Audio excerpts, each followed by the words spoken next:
기도하옵나이다. 아멘. 할렐루야.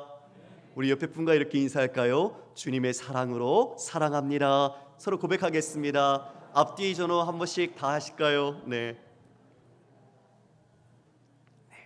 우리 교회가 날로 날로 주님의 사랑 안에서 더 풍성한 열매가 맺히기를 주님의 이름으로 축복합니다. 오늘 말씀의 제목은 내가 그니라. 내가 그니라는 제목으로 여러분과 말씀 나누겠습니다. 저희가 주일 오전에는 마가복음을 계속 강의하고 있는데요, 이제 예수님께서 십자가를 앞두고 있는 시점에 다다르게 되었습니다. 우리 지난 시간 잠깐 우리의 그 리마인드를 한번 좀 해볼까요? 예수님께서 불법하게 체포가 되셨어요. 여러분, 하나님이신 예수님이 인간의 손에 잡히신다는 건 하나님의 능력이 부족해서가 결코 아니겠죠. 하나님이 뜻한 바가 아니면 그 무엇도 허락되지 않고 있을 수 없습니다.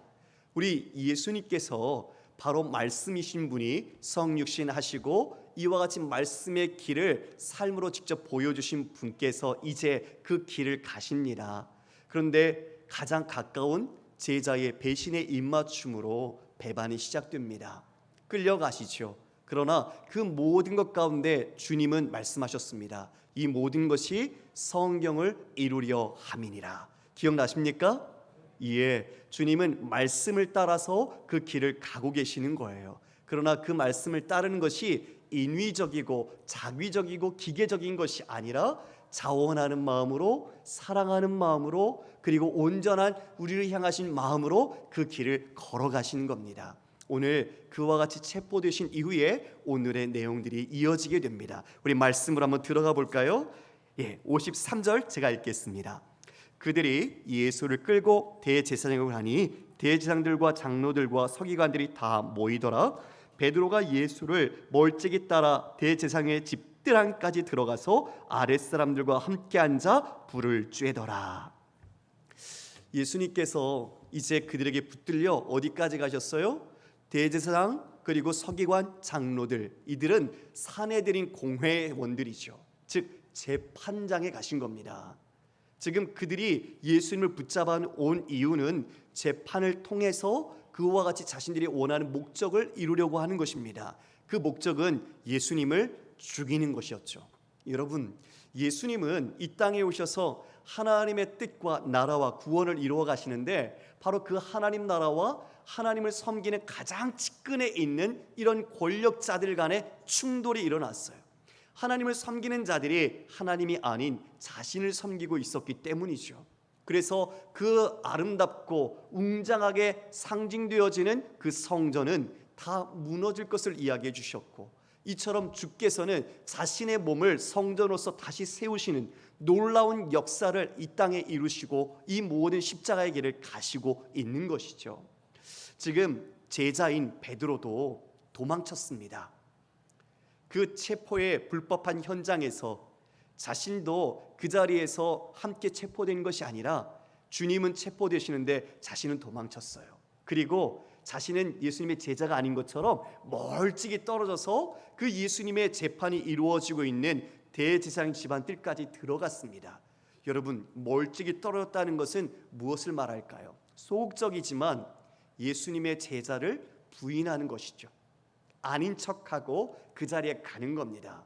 이 멀찍이 떨어졌던 이 거리가 오늘 읽지 않았지만 이 다음 본문이 오늘 같이 나눌 텐데요, 베드로의 부인으로 이어집니다. 너무나 잘 알고 있는 예수님을 부인하는 베드로의 세 번의 모습들이 나타나고 있는 거죠.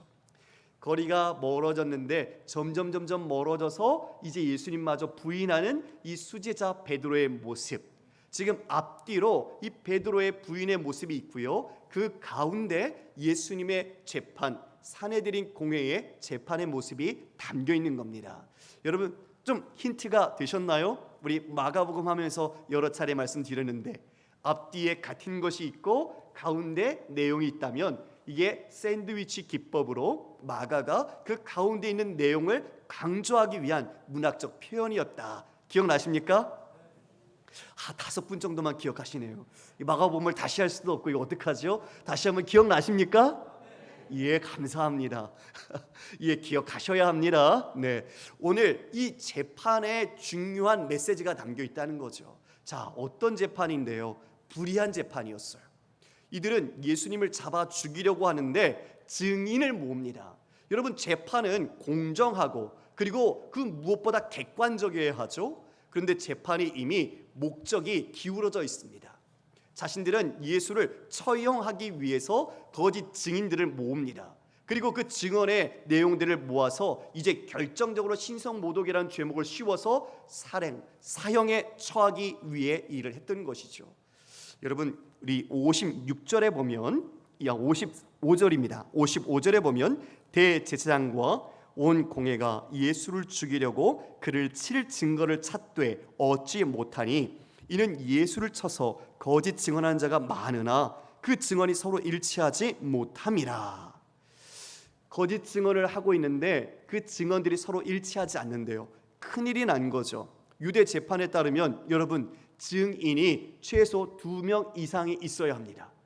같은 내용이 이처럼 두세 사람 이상 있어야 이 증인과 증언으로서의 효력이 있는 거죠. 한 사람만으로는 얼마든지 그것을 꾸며낼 수 있고 속일 수 있기 때문에 이처럼 일치해야 하는데 이 증언이 일치하지 않는 거예요. 그러니 그 마음이 얼마나 답답했을까요? 이어서 그 내용들이 좀 더 나옵니다. 우리 58절 함께 읽어볼까요? 시작. 우리가 그의 말을 들으니 손으로 지은 이 성전을 내가 헐고 손으로 짓지 아니한 다른 성전을 사흘 동안에 지으리라 하더라 하되 그 증언도 서로 일치하지 않더라 말합니다. 여러분, 저를 보시겠습니까? 예수님께서 그 예루살렘 성전을 보시고 말씀하셨습니다. 돌 하나도 남지 않고 그 모든 것들이 다 무너뜨려지리라. 그것은 이제 티투스 장군에 의해서 예루살렘 성전이 심판받을 것을 말씀한 것이죠. 그리고 요한복음에 보면 이와 같이 구주께서 말씀하신 내용이 있습니다. 요한복음 2장 19절 말씀인데요, 너희가 이 성전을 헐라 내가 사흘 동안에 일으키리라. 네, 이 말은 어디서 나왔습니까? 이 말은 지금 예수님께서 이 모든 예루살렘의 성전이 아닌 참성전이 바로 자신이심을 이야기하면서 자신을 통해서 새로운 성전이 이루어질 것임을 예수님께서 말씀해 주신 내용이죠. 그런데 이것을 유대인들이 듣고 어떻게 말한 거예요? 저 성전을 허물고 사흘 만에 짓겠다라고 이야기한 거예요. 그러니 말뜻을 제대로 알아듣지 못한 채 그 소리만 듣고 이와 같이 고소의 내용으로 이 거짓 증언을 하고 있지만 이 내용조차도 서로가 일치하지 않기 때문에 유효하지 못하게 된 것이었죠. 즉 그들이 어떻게 인위적인 방법으로 예수님을 옭아매려고 했지만 되지 않았습니다. 결국 대제사장이 직접 나서서 신문을 합니다. 뭐라고 신문할까요? 우리 신문의 내용을 볼까요? 60절 말씀입니다. 대제사장이 가운데 일어서서 예수에게 물어 이르되 너는 아무 대답도 없느냐? 이 사람들이 너를 치는 증거가 어떠하냐 하되 침묵하고 아무 대답도 아니하시거늘. 수많은 지금 거짓 증인들이 이 거짓말로 증언을 하고 있어요. 그런데 예수님께서는 한마디도 말씀을 하지 않습니다. 그 자신을 거슬러 이야기하는 거짓말들을 다 듣고 계시는 거죠. 거기에 대하여 자신의 옳음을 드러내거나 자신이 원하는 뜻을 밝히시지 않습니다. 성도 여러분, 우리가 세상살이 하다가 우리도 오해라는 것도 있겠지만 다른 사람들이 우리의 마음을 곡해하거나 잘 몰라주고 또 사실을 제대로 몰라서 우리에게 억울하게 할 때가 있어요. 부부 사이에도 그럴 때가 있거든요. 말 한마디로 좋았던 마음이 갑자기 얼음골처럼 차가워질 수도 있습니다. 사람의 감정은 그와 같이 변하죠. 그런데 그 가운데 이처럼 자신의 마음을 몰라주거나 억울하게 하고 또 모욕하고 수치할 때 인간의 마음속에서는 그것을 바로잡고 싶어하는 마음이 있습니다.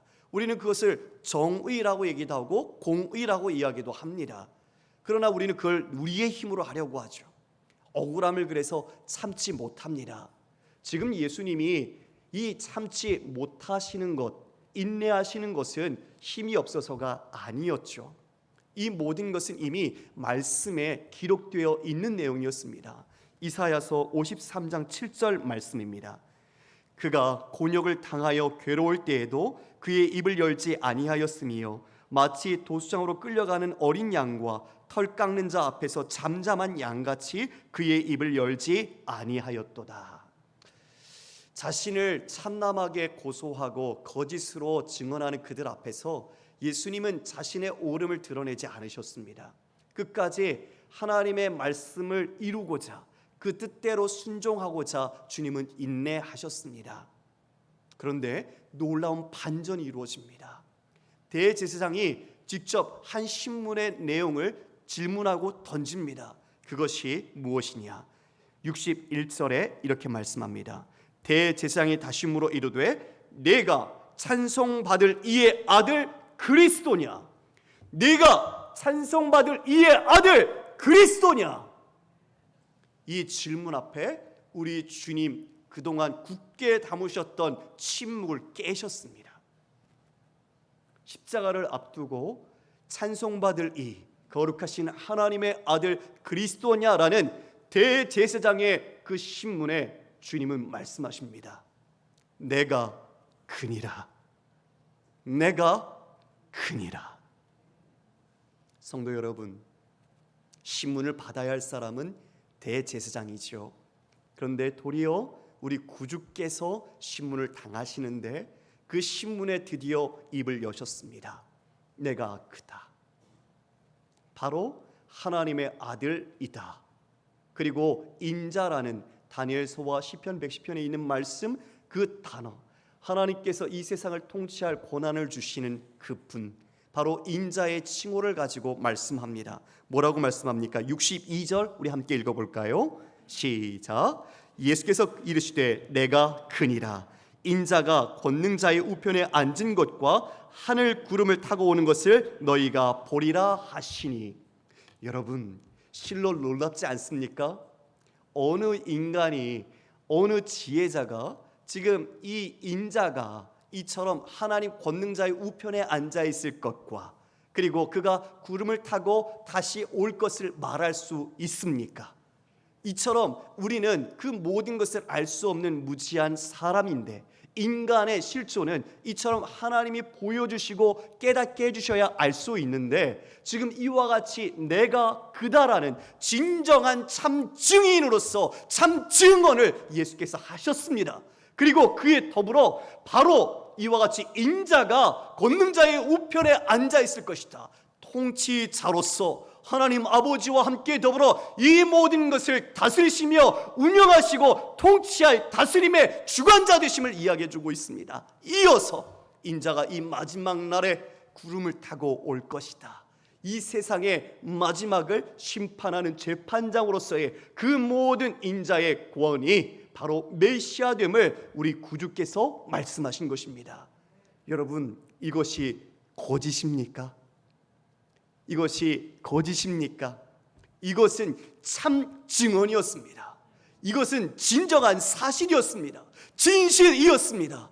이것이야말로 우리 구주께서 스스로밖에 얘기할 수 없는 성부 하나님과 성령 하나님이 요단강에서 세례를 받으실 때 이는 내 사랑하는 아들이다 라고 말씀하시며, 성령께서 성자 위에 임하셨던 것처럼 진정 우리 하나님 삼위 하나님께서 이와 같은 증인으로서 이는 내 사랑하는 아들, 진정한 하나님의 아들, 그리고 인자요 메시아라는 것을 증언하시고 있는 것입니다.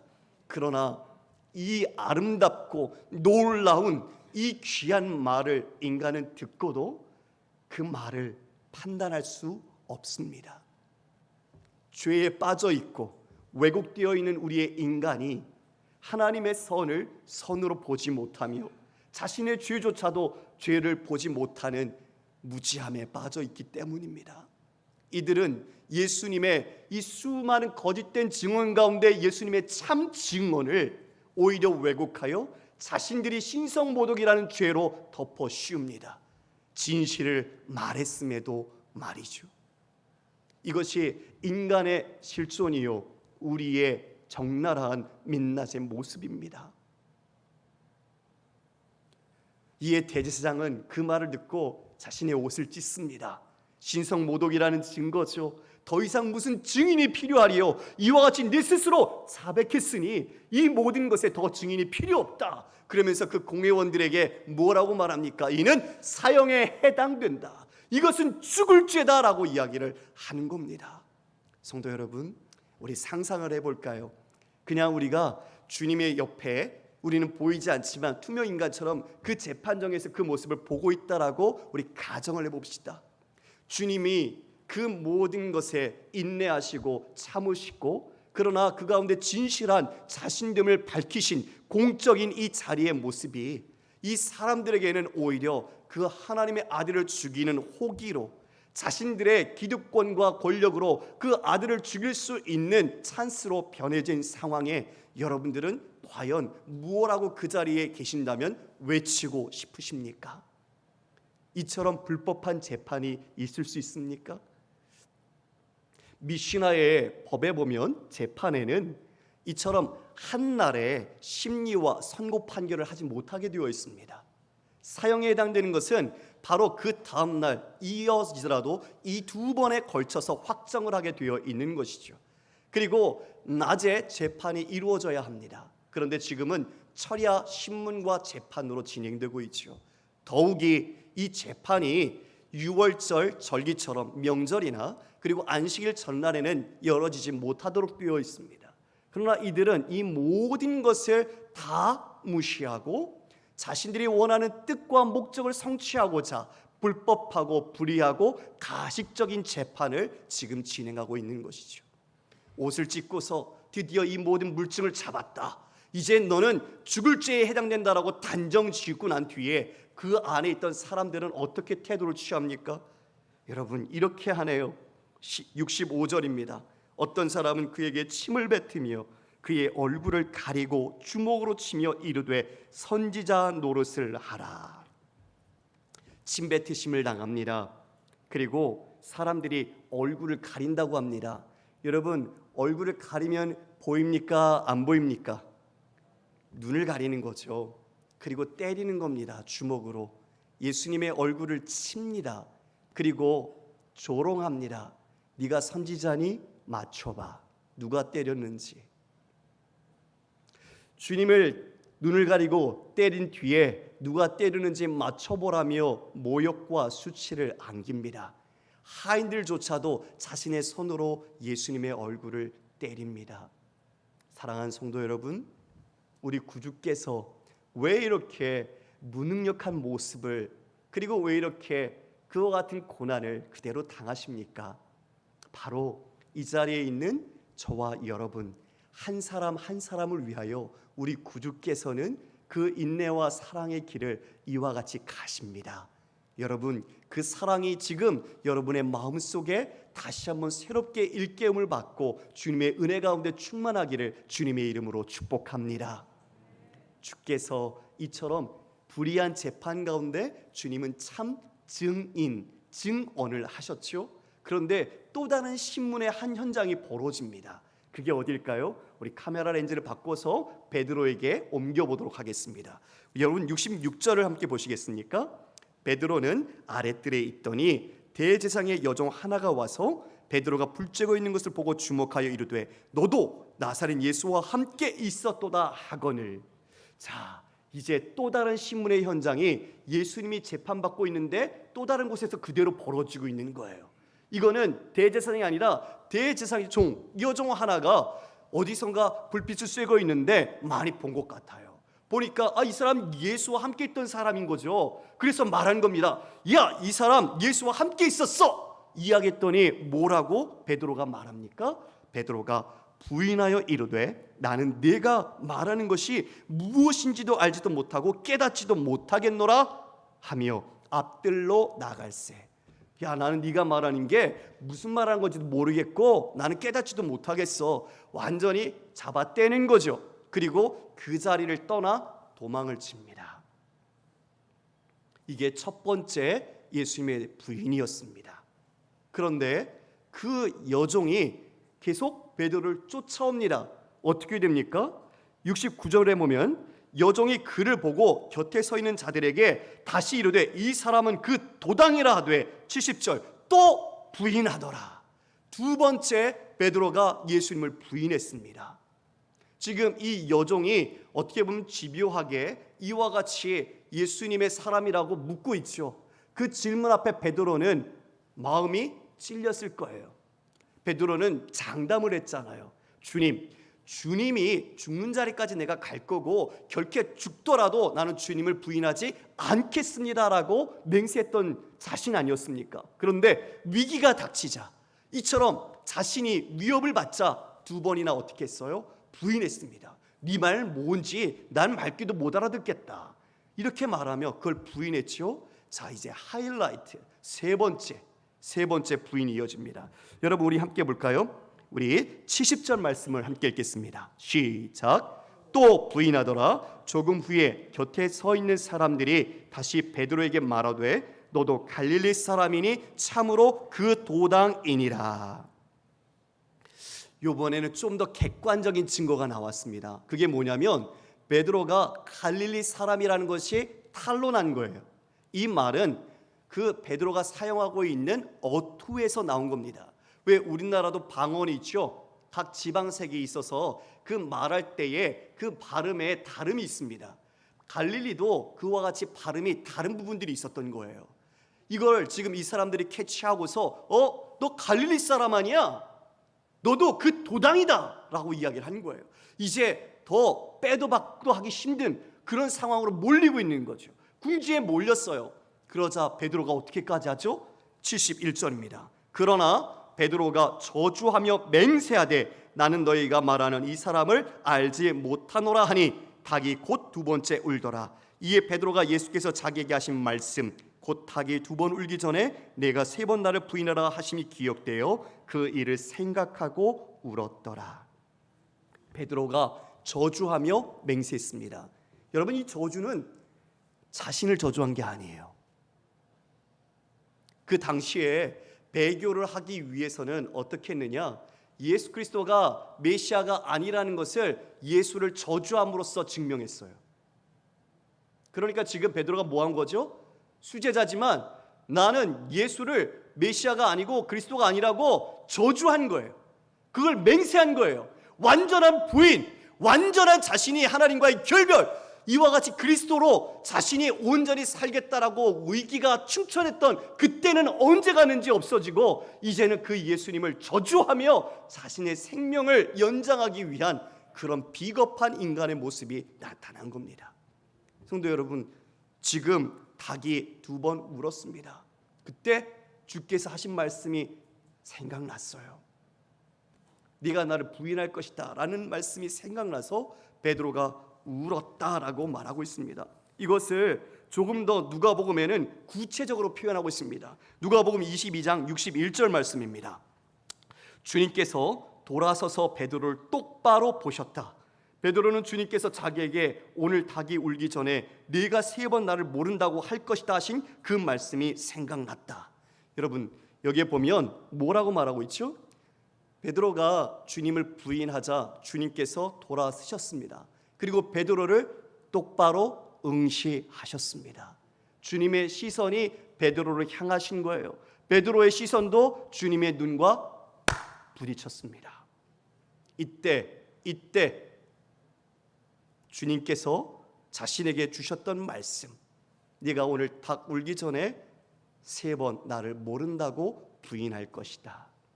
이 말씀이 생각났던 것입니다. 이에 베드로는 밖으로 나가서 심히 통곡하며 웁니다. 이게 인간입니다.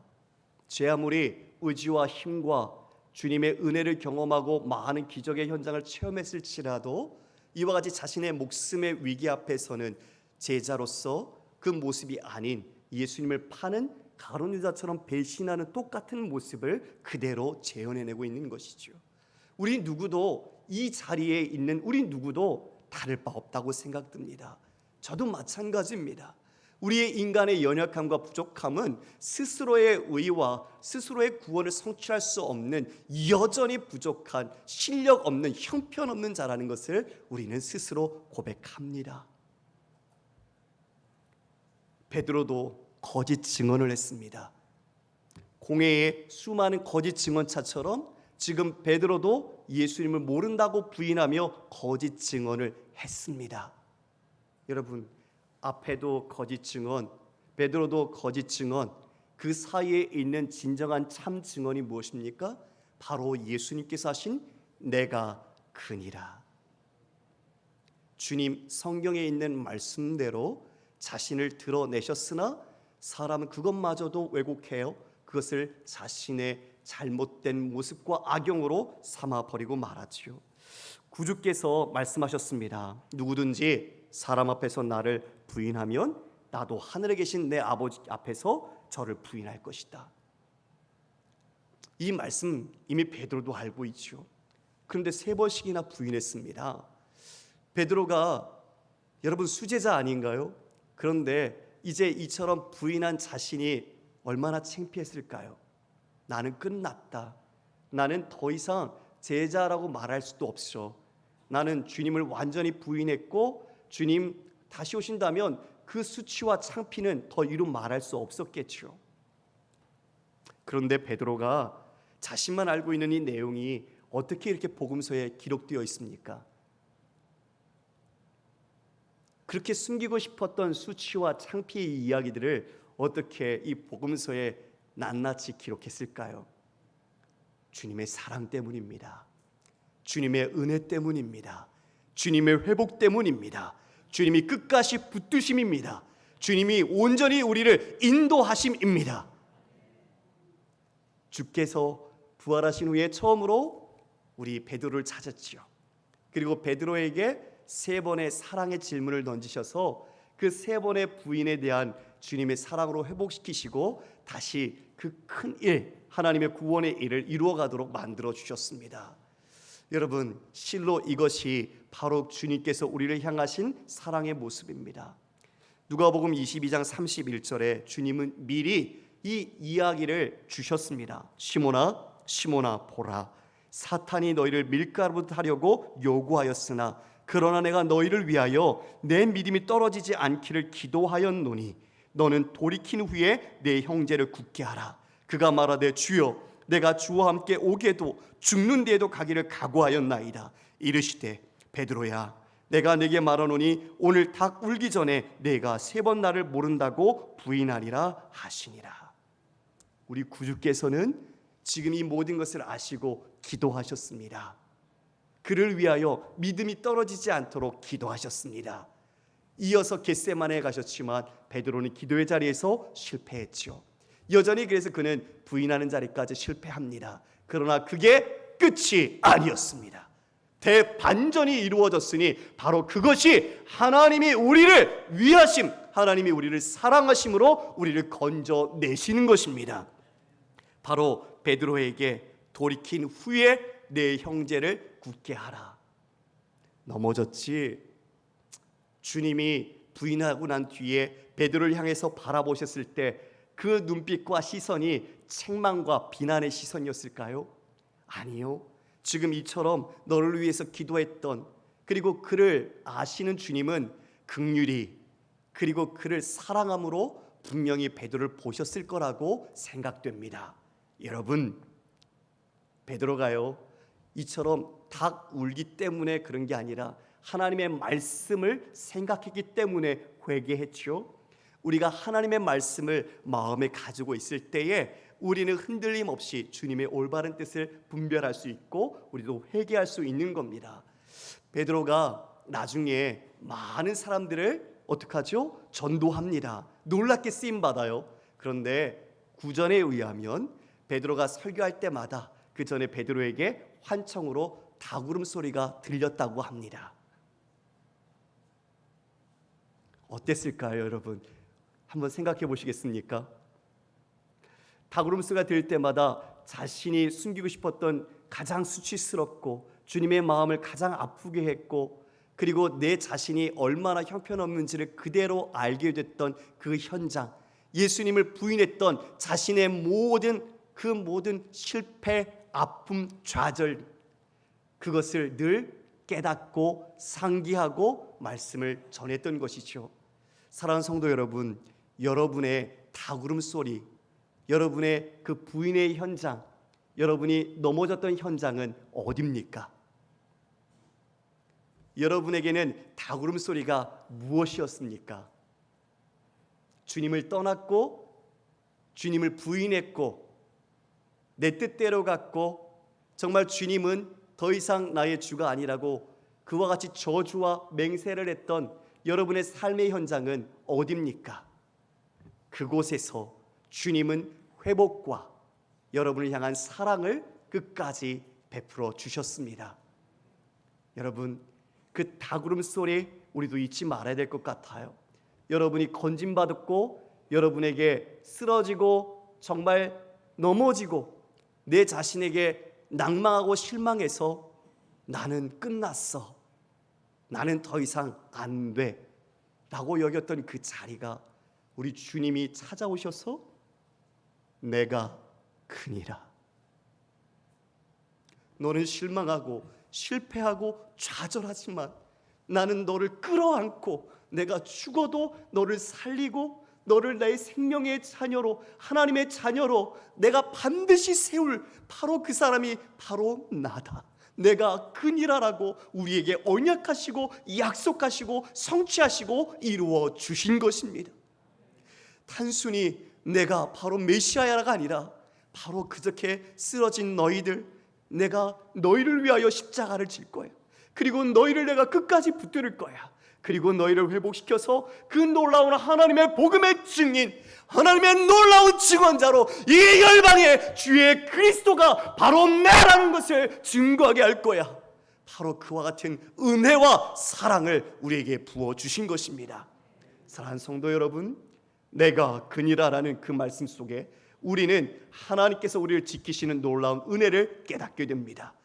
나는 나조차도 믿지 못하고 주님을 부인하고 때로는 세상과 타협하고 주님을 버릴 때 있지만 주님은 변하지 않고 택한 자를 향하여 내가 그다, 너를 책임지며 반드시 너의 구원과 영원한 하나님 나라의 백성으로서 그리고 복음의 증인 마르티스로서 온전하게 세울 것이라고 우리에게 말씀하십니다.